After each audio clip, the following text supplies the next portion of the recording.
L'LBR IVA Med è la riproposizione in ambito medicale del robot collaborativo LBR IVA Standard. Dalla diagnostica al trattamento fino ad interventi chirurgici. L'LBR Med diventa l'assistente medico per diversi compiti nell'ambito sanitario.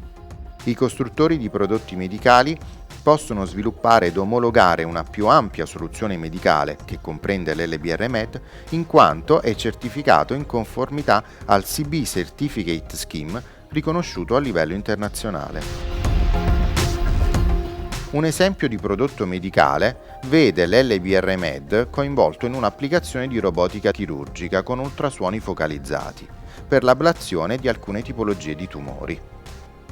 Questa applicazione, vincitrice del KUKA Innovation Award 2020, è stata sviluppata da un gruppo di ricercatori della Scuola Superiore Sant'Anna di Studi Universitari e Perfezionamento di Pisa, che hanno progettato un end effector il quale sfrutta la tecnologia degli ultrasuoni focalizzati ad alta intensità per la rimozione di tessuti tumorali della grandezza di un chicco di riso, senza lasciare cicatrici, senza effetti tossici sul paziente, senza anestesia, senza ricovero e dal costo decisamente ridotto rispetto alle attuali tecnologie robotizzate.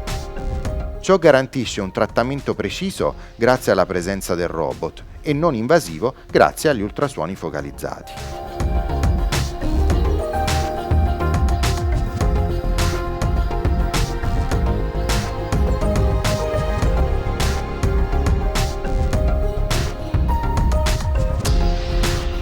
Il prodotto medicale così progettato è in grado di inseguire e compensare il movimento dovuto alla respirazione del paziente mediante image guidance e controllo robot.